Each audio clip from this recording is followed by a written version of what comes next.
নমস্কার বন্ধুরা, কেমন আছো? আশা করি ভালো আছো। আমিও খুব ভালো আছি। আজ চলে এলাম আমি আবার নতুন আমার ব্লগ ভিডিও নিয়ে। থাম্বনেল দেখেই বুঝতে পারছেন কি বিষয় এটা। এটা রান্নার বিষয়ে। রান্নাটা ভীষণ গুরুত্বপূর্ণ আমাদের এই বিবাহিত জীবনে, তো বিশেষ করে আর কি রান্না হবে না হবে সেই বিষয়ে একটা ব্যাপার আছে। সারাদিনের পর দুপুরবেলাটা ভাতটা খাওয়ার জন্য কিছু না কিছু সবজি কিংবা মাছ মাংস যাই হোক ব্যবস্থা করতে হয়, না হলে খেতে খুবই অসুবিধা হয়। তাই আপাতত রান্না বিষয়ে কথা বলবো। আজ কি রান্না করব আপনাদের যে বলবো, আমার বাড়িতে আজকে কোনো সবজিই নেই, তাই আপাতত আমি বাজার যাব, বাজার থেকে সবজি কিনে নিয়ে এসে রান্না করব। আর আজকে মাছের খুব ইচ্ছা, মাছ কিছু যদি পাই বাজার থেকে তাহলে সেইটা কিনে নিয়ে আসবো। কারণ আমাদের বাড়িতে একটু মাছ হলেই খুব পছন্দ করে, তাই মাছটা কেনার খুব ইচ্ছা আছে আমার। তো দেখা যাক বাজার থেকে আমি কী নিয়ে এসেছি আপনাদের দেখাই। মাছ কিনতে যেয়ে আরও এক্সট্রা বেশি কিছু খরচা করে ফেলছি। আমি একটু পরোটা কিনে নিয়ে আসছি, সিঙ্গারা কিনে নিয়ে আসছি। এটা পরোটার সঙ্গে তো রয়েছে ছোলার ডাল আর মিষ্টির রস, এটা দিয়েছে। আপাতত আমি আজকে বেশি বাইরের খাবার খাই না, তবু মাঝে মাঝে একটু ইচ্ছা হয় বাইরের খাবার খেতে, তাই নিয়ে আসলাম। এছাড়া আমি পালং শাক নিয়েছি, আমার এক আঁটি হলেই আমার বাড়ির সবাইকার হয়ে যায়, তাই আমি আপাতত পালং শাক এক আঁটি নিয়েছি। পালং শাকটা দেখতে আমার খুবই ভালো লাগছে, মানে গাছটা পাতাটা খুব সুন্দর, পোকা লাগানো নয়, তাই আমার নিয়ে আসছি। আর এই যে দেখতে পাচ্ছেন একটা পুঁটি মাছ, আমাদের বাড়িতে একটু চুনা মাছ পছন্দ করে, তাই আমি একটু চুনা মাছই বেশি নিয়ে আসি। আপাতত আজকে নিয়েছি পুঁটি মাছটা, খুব সুন্দর, মানে পচা নয়, খুব ভালো জ্যান্ত। এটা মুগরির মাছ, পুকুরের মাছ। এই যে আমি আর আমার শাশুড়ি মিলে মাছটা বানাতে নিয়ে লেগে গেছি। রোদটা লেগে গেছে তো, তাই শীতকালে এই রোদের মধ্যে মাছটা বাঁধতে কোনো অসুবিধা হয়নি। আমি কিছুটা মাছ বনিয়েছি, এই যে দেখতে পাচ্ছেন। এই যে যেটা এই যে দুটো জ্যান্ত মাছ পড়েছে, একে প্যাকাল মাছ বলে, ভীষণ ভয় পাই। সাপ মাছ বলি এই মাছটাকে, তাই আমার শাশুড়ি এই মাছটা বানায়। যাই হোক, এই যে অনেকটাই মাছ নিয়েছি আমি। এই মাছটাই আমার বাড়িতে রান্না হবে আজকে। কম দাম পেয়েছি তাই একটু বেশি করে নিয়ে এসেছি। আমার মাছটা বানানো হয়ে গিয়েছে। এই যে আমার থেকে আমার শাশুড়ি মাই বেশি বানিয়েছে। এই যে প্যাকার মাছটা বানাচ্ছে, আমার ভীষণ ভয় লাগে এই মাছটাকে বানাতে, তাই আমার শাশুড়ি মাই বানিয়ে দিচ্ছে। দেখতে পাচ্ছেন। যাই হোক, আপনাদের আমার জল খাবারটা দেখিয়েছি। সকালবেলা আমি খাবার একটা ব্যবস্থা করিনি, রান্নার ব্যবস্থা, তাই আপাতত সকালবেলা এইটা দিয়েই আমরা বাড়ির সবাই টিফিন করেছি। আর এদিকে আমি মাছটাকে ধুয়ে নিয়েছি ভালো করে, পরিষ্কার করে। কারণ চুনা মাছে একটু আঁশ থাকলে কেমন লাগে, তাই আমি ভালো করেই পরিষ্কার করে ধুয়ে নিয়েছি। এতে আমি নুন মাখিয়ে রেখে দিয়েছি, নুন মাখিয়েছি অল্প করে, নুন মাখিয়ে রেখেছি যাতে না মাছটা নষ্ট হয়। একটু থাকার পর তারপর আমি ভাজবো। এই দেখতে পাচ্ছেন আমি ভাত বসিয়েছি, আমার দুপাখা উনানে, তাই আমি এক পাশে ভাত বসিয়েছি, আর এক পাশে মাছটা ভাজবো, তাই কড়াই তেল দেওয়া হয়েছে।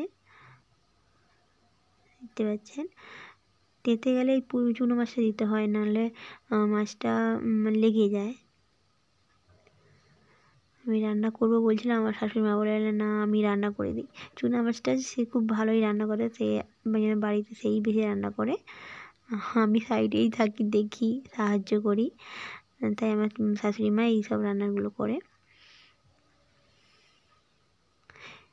এই যে মাছ ভাজা করতেছে আপাতত, চারদিকে অল্প অল্প করে মাছ ভাজা করতেছে, না হলে বেশি হলে লেগে যায়, তাই অল্প করে মাছ ভাজছে।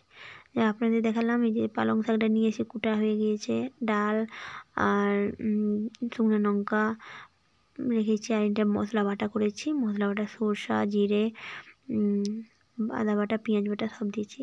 দেখছেন মাছটা ভাজা হয়ে গেছে আধা, যে অল্প অল্প করে সব ভাজা হয়ে গেছে মাছ আমার। এখানে আলু দিয়েছে, আলু দিয়ে আমি মাছের ঝালটা করেছি। আর চাপা দিয়ে দিচ্ছি, আলুটা ভালো করে লাড়ছে নুন দিয়ে।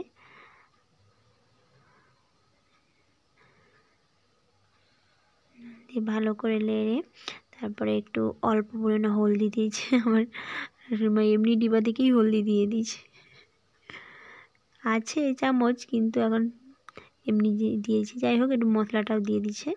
ভালো করে নেড়ে কিছুক্ষণ ভালো করে মাখাবে আলুর সঙ্গে, তাহলে মশলাটা ভালো করে লাগানো হয়। আমার শাশুড়ি মার থেকে এইসব শেখা। আমি বাড়িতে যেমন রান্না করতাম না, সে আমার শাশুড়ি মাই বেশি রান্না করে। এরকম লাড়া হয়ে গিয়েছে, জল দিয়ে দিয়েছে। আপনাদের দেখালাম আমি চুনো পুঁটি মাছের ঝালটা কীভাবে রান্না করে আমার শাশুড়ি মা। কারণ আমি বেশি দেখেই শিখি রান্না করার চেয়ে। অল্প পরিমাণে একটু জল দিয়ে দিচ্ছে, লাড়া হয়ে গিয়েছে, বসে গিয়েছিল বলে হালকা ঝোল কমে গিয়েছে। আমাদের একটু ঝোল তো খায়, তাই একটু ঝোল করার জন্য একটু অল্প পরিমাণে লাস্টের দিকে জল দিয়ে দিচ্ছি, ঝোলটা মারা যাওয়ার জন্য। যাই হোক, রান্নাটা আমার হয়ে গিয়েছে। এই মাছ হলেই বাস, আমার আর কারোর কিছু দরকার নেই। আর একটু ডাল হলে তো আর বলতেই মানে খুবই পছন্দ করে। যাই হোক, ডাল, এই যে পালং শাকটা যে সিদ্ধ করে ফেলছে একসঙ্গেই, ডাল আর পালং একসঙ্গে সিদ্ধ করে নিয়েছে। তারপরে একে সমরাবে, প্রায় সিদ্ধ হয়ে গিয়েছে ভালো করে। আর এইদিকে আমি চুনো মাছে দিয়ে এখন একটা রেসিপি হয়েছে, লঙ্কা মোলা হয়েছে, পেঁয়াজ দিয়ে শুকনো লঙ্কা দিয়ে মাখিয়েছি আর কি। আর এতগুলো মাছও আমার এক্সট্রা রয়ে গিয়েছে।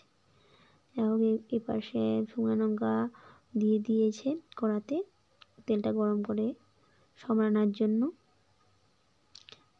অল্প পেঁয়াজ দিয়ে দিয়েছে, আর ফুটনো দিয়ে দিবে।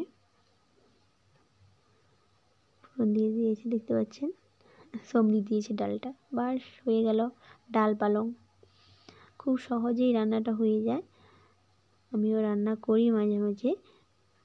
যাই হোক, কী কী রান্না করলাম দেখাচ্ছি। এই ফার্স্টে খুবই অন্ধকার, তবুও আপনাদের মোটামুটি দেখানোর চেষ্টা করছি। এই যে লাইট যে ডাল, মাছের লঙ্কা মূলা, মাছ ভাজা, মাছের তরকারি, সব রকম হয়ে গিয়েছে। দেখতে পাচ্ছেন মাছের 3টা আইটেম, ভাজাও রয়েছে, লঙ্কা মূলা রয়েছে, আবার রয়েছে ঝাল, মাছের ঝাল। আর এদিকে তো ডাল পালং হয়েছে।